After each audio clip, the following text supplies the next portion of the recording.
Salut Mornia. Salut. Merci d'avoir accepté mon invitation. Mornia, tu es militante des quartiers populaires.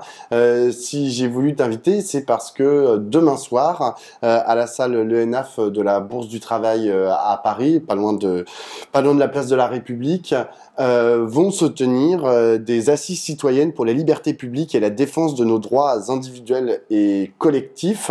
En gros, vous êtes un collectif d'associations et de personnalités à appeler à ces assises. Vous avez signé une tribune à la fin du mois de janvier qui s'appelait « Face à la violence d'État, défendons nos droits partout ».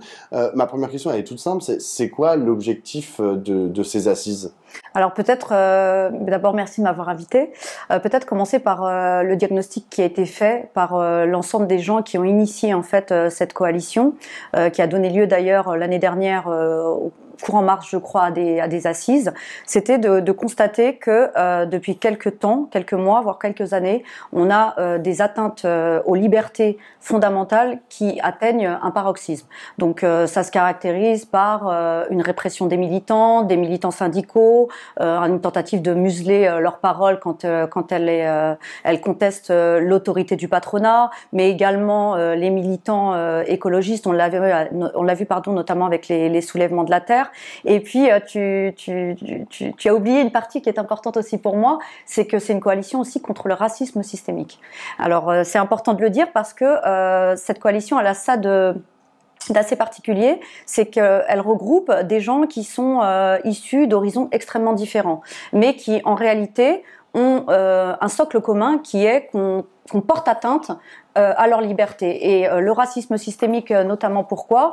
Parce que dans les quartiers populaires notamment, eh bien, on assiste tout particulièrement depuis la loi 2017 refus d'obtempérer, mais d'une manière assez accrue ces derniers temps, à non seulement des contrôles aux faciès, en plus des violences policières, mais également à des crimes policiers.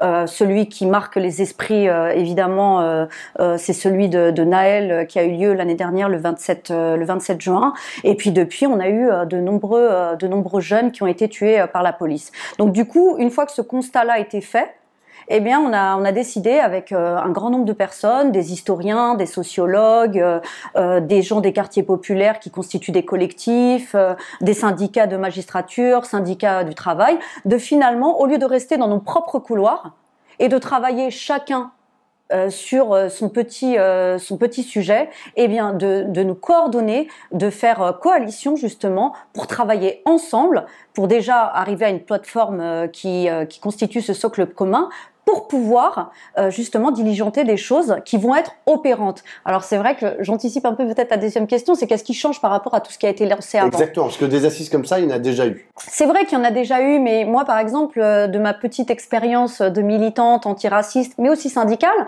les mondes ont tendance à ne pas se croiser tant que ça en réalité. On a souvent eu des grands colloques ou des coalitions ou un conglomérat d'associations, d'orgas politiques, d'organisations plutôt intellectuels, qui vont produire, mais rarement, par exemple, avec des collectifs, des quartiers populaires qui sont agissants, par exemple, sur les questions des violences policières, du racisme systémique. C'est quand même assez rare. Et là, quand même, on voit qu'il y a un travail de fond avec une confrontation des codes aussi, parce que c'est pas les mêmes codes, et aussi la confrontation de la manière dont on analyse la situation, parce que c'est vrai que quand on est un historien ou quand on est un intellectuel et qu'on va travailler peut-être sur les libertés fondamentales telles que la liberté d'expression, la liberté de manifester, eh bien le prisme qu'on peut avoir sur la violence policière telle qu'elle est vécue concrètement par les principales victimes, c'est pas tout à fait la même chose. Et là, pour le coup, moi, je trouve que ça, c'est assez nouveau, et du coup, ça va permettre finalement de faire rentrer aussi des gens qui n'ont pas l'habitude de rentrer dans les quartiers populaires, parce que l'idée, c'est aussi non seulement de produire, ça, j'ai envie de dire, les mondes intellectuels savent le faire, mais aussi de mettre tout ça en action. C'est comment justement ces productions, eh bien, on peut les ramener dans des endroits où on n'a pas l'habitude de les voir. Il faut outiller les gens. Il faut que les gens se rencontrent. Ces gens-là n'ont pas l'habitude de se rencontrer. Et du coup, on l'a vu déjà l'année dernière lors de ces assises. et demain, dans cette coalition, on le voit avec les invités qui seront présents, on voit bien que c'est des mondes qui sont assez différents, qui vont se rencontrer, qui vont discuter, qui vont même confronter leurs idées et qui vont aboutir aussi à des actions communes. Est-ce que tu dirais que, par exemple, si je prends la question du racisme systémique, je vais prendre la gauche au sens très large, le discours de cette gauche ou de ces gauches au pluriel, je sais pas comment tu l'as ou tu les qualifies, il a évolué. Et est-ce qu'il y a, je sais qu'il fut un temps où la question du racisme systémique, c'était quelque chose qui était difficile à admettre par une partie de la gauche. Est-ce que tu dirais qu'aujourd'hui, c'est une notion qui fait beaucoup plus consensus qu'auparavant, et ça, dans une certaine mesure, c'est une victoire idéologique, c'est une avancée vers un progrès au moins intellectuel, et puis aussi dans la matérialité de nos luttes. Alors moi, bien sûr, évidemment, je vais dans ce sens-là, sinon je ne serais pas là en réalité. C'est-à-dire que le racisme systémique, moi j'y travaille depuis plus de 25 ans, et c'est quelque chose, c'est un concept, une notion qui est pourtant issue des sciences sociales, qui était absolument inenvisageable dans les groupes, les institutions, les organes politiques. Aujourd'hui, on en est à pouvoir poser le mot. Après, il y a tout un travail maintenant à faire, mais c'est bien déjà quand on arrive à en débattre, c'est de le matérialiser. Le racisme systémique, justement, c'est autant de pratiques qui peuvent être portées d'une manière totalement inconsciente par tout un chacun, par un groupe. Et il peut être de gauche aussi. Et du coup, plus on discutera, et plus on formera, et plus on se confrontera, et plus on arrivera justement à interagir d'une manière efficiente sur les vraies problématiques. Mais oui, évidemment, il y a une avancée. Si je prends par exemple la question de la police, qui est très importante lorsqu'on parle de racisme systémique, même si le racisme systémique n'est pas uniquement valable pour le corps policier, mais aujourd'hui c'est un peu genre, je sais pas comment on dit, la flèche, la pointe avancée de l'iceberg. Donc ces violences policières avec ces morts, il y en a encore eu il y a pas longtemps, le jeune Wanis, exactement, qui est décédé alors qu'il allait juste chercher à manger en scooter. Le discours sur la police, on voit que dans les différents espaces de la gauche, même entre différents collectifs, il n'est pas exactement le même. T'en as qui disent la police tue, voire certains qui disent ACAB, All Cops are Bastards, il faut dissoudre la police, etc. Et puis t'en as d'autres qui disent à gauche toujours, non mais la police c'est des ouvriers de la sécurité, il faut réformer la police, on en a quand même besoin, la sécurité est une question importante, donc on peut pas juste dissoudre ce corps de l'État. Comment est-ce que tu crois est-ce qu'il faut résoudre en fait cette confrontation en faisant une autre proposition, ou est-ce qu'il faut que l'un des deux camps que je viens de désigner gagne sur l'autre?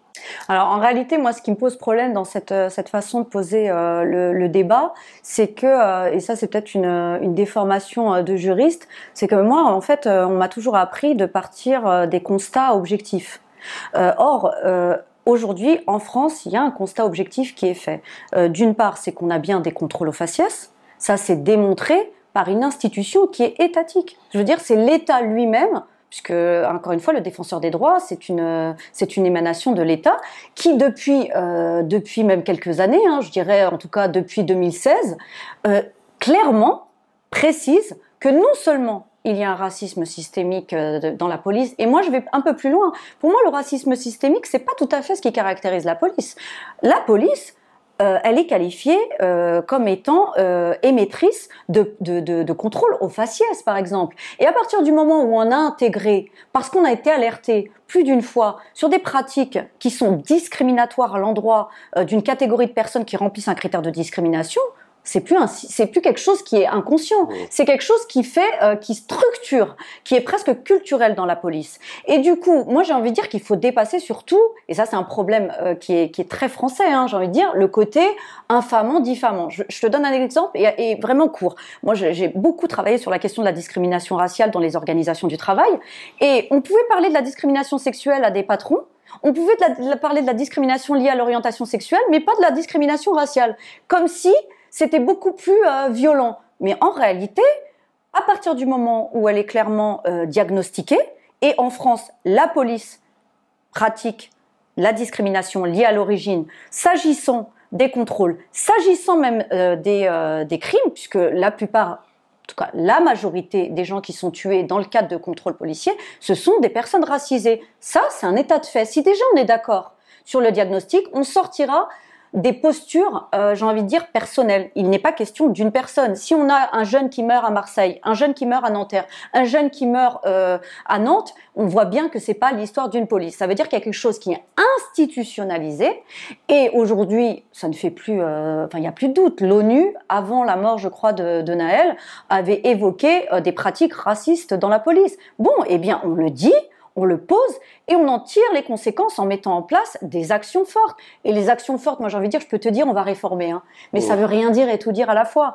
Parce que la réalité, c'est qu'au plus haut niveau, et on le voit aussi dans les lois qui sont produites, il suffit de voir la loi immigration, eh bien oui, on a un corps qui doit mettre en œuvre un certain nombre de lois. Et dans ces lois-là, qui sont liées à la sécurité, eh bien on a des lois qui sont discriminatoires. Donc forcément, on va avoir des pratiques discriminatoires. La réalité, c'est que surtout, on doit envisager dans le cadre de nos votes de bien voter et de voter pour des gens qui nous proposent des programmes qui sont non discriminatoires et qui sont réellement des programmes qui prônent l'égalité et qui mettent en œuvre l'égalité entre les personnes, qu'elles soient racisées ou pas, qu'elles soient homosexuelles ou hétérosexuelles, qu'elles soient femmes ou hommes. C'est ça la réalité. Et le problème, c'est que le prisme par lequel nous partons quand nous posons les débats en France, il n'est pas qualitatif. Mais là, j'ai un tout petit problème par rapport à ce que tu viens de dire, c'est que du coup, toi, tu attends énormément de l'élection et des élections. Enfin, c'est-à-dire des gens, notamment les élections, j'imagine, des législateurs, c'est-à-dire des députés et des sénateurs ou éventuellement du président de la République. Mais c'est-à-dire que tu considères qu'il n'y a rien d'autre à faire là pour essayer de résoudre le problème, comme tout à l'heure tu parlais des problèmes au sein de l'entreprise de sexisme on peut imaginer en fait que ça se résolve par un conflit social ou par un dialogue social, peu importe comment on l'appelle. Là, est-ce que tu crois qu'il y a la possibilité d'avoir un dialogue avec ce corps policier en tant que, par exemple, en tant que collectif au pluriel? Eh bien, c'est comme tout, c'est ce que tu évoques. Et moi, je trouve que c'est pour ça que le travail, c'est le monde, la communauté de travail, c'est très très important. C'est un peu finalement une espèce de réalité de la société. Quand un patron, il bouge sur ces lignes, c'est qu'il y a eu un rapport de force. Et du coup, l'enjeu aujourd'hui, et notamment quand on crée ce genre de coalition, c'est d'une part, encore une fois, de créer un rapport de force, d'aller mobiliser des gens qui n'ont pas l'habitude de se mobiliser ensemble, de produire, mais aussi d'outiller les gens, de les outiller justement pour récupérer le droit dont on les a privés. Un gouvernement, une institution gouvernementale qui a face à lui, en tout cas quand ce sont des hommes la plupart du temps, face à lui des gens qui ne maîtrisent pas le droit, qui n'ont pas le droit, qui n'ont pas travaillé sur du fond, il va pas faire. Et du coup, si nous travaillons ensemble, si nous travaillons à nous mobiliser, à manifester ensemble, lorsqu'il y a des abus liberticides, à nous rendre devant des commissariats, mais tout en même temps, si on a un militant, par exemple, écologiste qui est pris en garde à vue, en même temps qu'un jeune des quartiers populaires, bien sûr que l'État, il va pas réagir de la même façon. Mais les organisations politiques, d'une manière générale, ne réagiront pas de la même façon. D'où l'intérêt, et c'est là que le peuple, il doit être impliqué. En réalité, c'est pas tant au moment des élections, c'est avant les élections.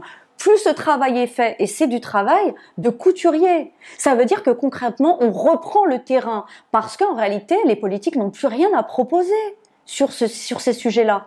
Et quand on reprend le terrain et qu'on va discuter avec les gens qui sont au cœur des réalités, qu'ils soient militants politiques, militants écologistes, qu'ils soient camarades sans papier, qu'ils soient travailleurs et travailleuses, victimes de violences policières, eh bien, là, pour le coup, on peut produire des mesures efficientes. Je voulais juste finir parce que c'est important. Quand Naël est mort, j'ai une pensée vraiment pour lui, pour la famille et notamment pour la maman, il y a eu les révoltes. Moi, je ne crois pas que ces révoltes, elles ont servi à rien. Je pense qu'il y a eu aussi, et c'est là où nous avons un rôle à jouer, les gens, les acteurs militants, c'est d'interagir tous en même temps et de travailler autour de ces révoltes qui ont été précédées aussi des mobilisations sur la retraite. Et c'est là où on doit travailler. C'est comment nous faisons du lien entre tout cela, parce qu'en réalité, la période des retraites, on a bien vu malgré tout que le gouvernement était en difficulté. La période des révoltes est également. Le problème, c'est que nous avons eu des difficultés à faire du lien, à tisser, à travailler entre ces séquences-là, de sorte à ce que justement ce gouvernement qui à un moment donné est effrayé, ne soit pas finalement effrayé sur du moyen ou du long terme. Est-ce que justement ce lien, ce dialogue, il faut aussi l'avoir avec le corps policier? Oui. Oui, oui, c'est fondamental. D'ailleurs, bon, j'ai eu l'occasion de travailler sur des dossiers, notamment sur les contrôles à faciès, pour le faire reconnaître en action systémique. Il y a des policiers qui témoignent. Il y a des policiers qui témoignent, mais qui témoignent justement sur des faits caractérisant de la discrimination raciale systémique, mais qui témoignent justement sans révéler leur identité, parce que c'est extrêmement difficile. Et bien ça, par exemple, ça doit être pris en compte par le législateur. Je veux dire, ce sont des lanceurs d'alerte. Comment on les protège, ces personnes-là? Mais oui, on doit pouvoir discuter, et on doit même pouvoir discuter à un moment donné avec ceux et celles qui opèrent ces actes. Et j'ai envie de dire, et c'est là que le rôle de la justice, il est aussi important. Comment elle condamne? Est-ce qu'elle condamne de la même façon que n'importe quel judiciable? Qu'est-ce qu'elle dit au moment justement où ces personnes sont traduites en justice? Cet écosystème, il doit être mis en branle aussi autour de la police, autour des policiers. C'est fondamental. J'ai une dernière question, Mornia. Dans votre tribune pour appeler aux assises, vous faites en gros une liste de toutes les violences dont l'État serait l'auteur. C'est des violences qui sont très variées dans leur typologie, dans leurs moyens d'action, etc. Ça va de la censure à la violence policière, en passant par le racisme systémique ou la dégradation de l'environnement. Ce que vous appelez en gros, c'est à ce concept qui maintenant est très très utilisé de convergence des luttes, ou est-ce que ce que vous cherchez, c'est autre chose? En gros, comment est-ce qu'on organise la lutte alors même que parfois on a l'impression que c'est un peu une multitude de luttes à laquelle on est intimé, on doit participer? Moi j'aime pas trop le mot convergence des luttes, mais en même temps comme il parle à tout le monde, voilà, comme il parle à tout le monde, pourquoi pas moi j'aime bien les fronts, j'aime bien l'idée de faire front. C'est-à-dire que moi ça ne me choque pas que les gens puissent travailler ou lutter sur leur propre sujet. Mais à un moment donné, quand on fait un constat commun, et c'est le cas, même si tu as raison, c'est-à-dire qu'on peut avoir l'impression que quand on parle des violences policières et quand on parle des militants écologiques, bon, c'est pas tout à fait la même chose. Mais tout de même, l'idée, c'est de dire, et là, on vient à contre-courant justement du discours réactionnaire, du discours du Front National, c'est qu'il y a un socle commun à tout ça. C'est que quand on porte atteinte à la liberté de quelqu'un, qu'il soit au fin fond d'une campagne ou dans un superbe appartement du 18e ou même dans une cité de Nanterre, en réalité, la liberté, c'est sacré, la liberté de pouvoir parler, la liberté de pouvoir s'exprimer, la liberté de pouvoir vivre. Et en fait, moi je crois que l'enjeu d'abord, c'est que les gens se rencontrent. C'est-à-dire qu'on a eu ces 20 dernières années, et ça c'est dû à plein d'éléments, non seulement politiques, mais aussi des événements internationaux, des clivages. Le fait que les gens ne se rencontrent plus. Il y a vraiment une espèce de couloir et les gens ne se voient plus. Et ça, il faut pouvoir rendre les choses poreuses. Et je te le dis tranquillement, vraiment, Pablo, c'est pas si simple. Moi, je vois, on a essayé de discuter suite à la mort de Naël. C'est pas si simple quand autour du table, on peut se retrouver la LDH, la CGT, le comité Adama, le comité des quartiers populaires. On est, à première vue, pas forcément identiques. Mais en réalité, au fur et à mesure, quand on dépasse en réalité ce à quoi on veut nous assigner, on peut arriver au même constat, c'est que si nous continuons comme ça, le pire va être pour tout le monde. Et qu'il est fondamental que nous nous rencontrions pour, j'ai envie de dire, d'abord exploser ces frontières, qui ne sont pas simplement des frontières de l'esprit, hein. C'est des frontières, je veux dire, les gens qui sont des fois à Paris 18e ne savent pas comment vivent les gens des quartiers populaires. Et à un moment, ces rencontres, elles doivent être faites. C'est fondamental. Les gens doivent se toucher, se parler pour réaliser qu'ils ne sont pas étrangers les uns des autres, contrairement à ce que peut dire le Rassemblement national ou le camp des Zemmouristes ou des Zemmouriens, je ne sais pas comment on les appelle. Et ça, c'est la première étape. Et la deuxième étape, encore une fois, c'est quand les gens se rencontrent, discutent et deviennent familiers les uns aux autres, ils peuvent travailler ensemble. En réalité, les travaux, ils sont déjà faits depuis longtemps. Les diagnostics, ils sont déjà faits depuis longtemps.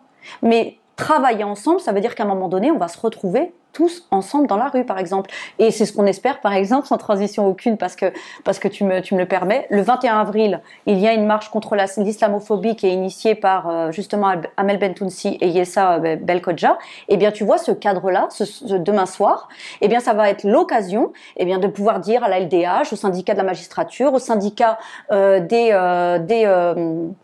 travailleurs, la CGT, la FSU, enfin, il en manque plein, mais on sera très nombreux. Eh bien, c'est un cadre. Ces cadres, ils n'existent pas aujourd'hui. Les cadres où des gens aussi différents puissent se rencontrer, établir des réseaux, travailler ensemble et pouvoir, le cas échéant, fouler le pavé, aller dans les quartiers ensemble, organiser des grands colloques où on se retrouve dans la même salle avec des femmes peut-être qui portent le voile, des gens de la CGT qui sont dans des usines. Eh bien ça, je suis désolée, mais ça fait beaucoup d'années on n'a pas vu ça. Et ça, c'est notre enjeu, et je pense qu'on peut y arriver. Et je vais même te dire, c'est peut-être là que se situe le renouveau possible de la gauche, la renaissance de la gauche. Moi, je le pense. Et du coup, ben voilà, demain, on initie, et ces différentes marches, par exemple, évidemment, on est quelques-uns à faire les ponts. Mais ces ponts-là, ils sont de plus en plus acceptés, ils sont de plus en plus, finalement, ils deviennent de plus en plus naturels. Ce qui n'était pas un réflexe aujourd'hui, ça le devient. Donc demain, c'est une séquence. On va travailler, on va discuter ensemble, on va produire. L'idée, c'est encore une fois, produire des textes qui peuvent outiller les uns et les autres, mais dans tous les sens. L'idée, c'est pas de se dire que les intellectuels vont montrer forcément aux gens qui vivent au quotidien le pire. L'idée, c'est vraiment des échanges à égalité. Et ça fait longtemps qu'on l'a pas vu. Et je ne sais pas si on l'a déjà vu d'ailleurs en France. Et puis, eh bien, de se retrouver, ma foi, dans une salle avec Amel Bentounsi, Kauthar Archi et en même temps peut-être Céline Verzelletti ou j'en oublie parce qu'il y en a beaucoup. C'est pas si commun que ça. C'est pas si commun que ça. Alors rendez-vous demain à la Bourse du Travail de Paris, près de la place de la République. Salle Le NF à 18h30. À 18h30. Merci beaucoup, Maman. Merci à toi, Pablo.